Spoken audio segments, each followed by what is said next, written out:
It's time to put these grades to my laptop so it can put their grades in their report card. But first, I need to see how many truths of Caillou's answer sheet of history, because I'm not sure if his answer sheet are many mistakes or not. Oh well, I should check Caillou's answer sheet first.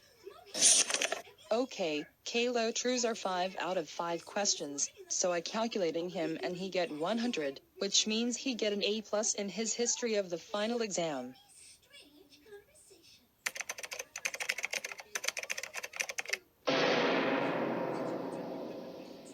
What?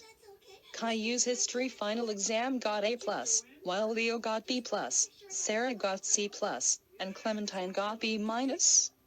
No way, how can Caillou's history final exam got A+ this time? I thought his history final exam was going to have D, or F-, but yet, he got an A+ in his history final exam. I have no idea how Caillou got an A+ in his final exam.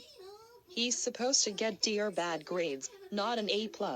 And he passed his final exam in the first time, since he always got a bad grade in the last year of the final exam. And I think Caillou's final exam of the history is very suspicious. I think he just cheated in other way or something.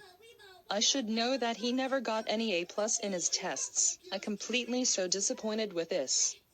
That's it.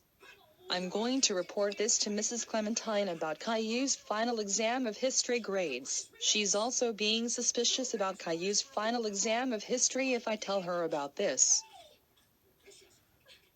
Hello, Mrs. Martin. What brings you here to my office today? Mrs. Clementine, while I was grading my students' answer sheet of the final exam of history, I just realized that Caillou's history final exam got an A+, while the rest of the students are not get an A+ like that.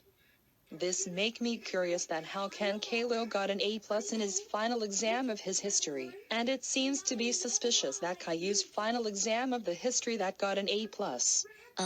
Mrs. Martin, don't you suppose to be happy if you hear that Caillou just got an A+ in his final exam of his history? I'm so proud of him that he got an A+ in his final exam for the first time. So, why do you feel suspicious of his final exam of the history? There's nothing wrong in Caillou's final exam of the history, and you're supposed to be proud of him. I understand that you think his history of the final exam is very suspicious, but how did you know that Caillou's history of the final exam is very suspicious? Well, in case if you know of his last year final exam, he never got an A+ in every single of his subject of the final exam. And I don't think I'm proud of him about he passed of his final exam of the history, and it seems that Caillou was cheated so that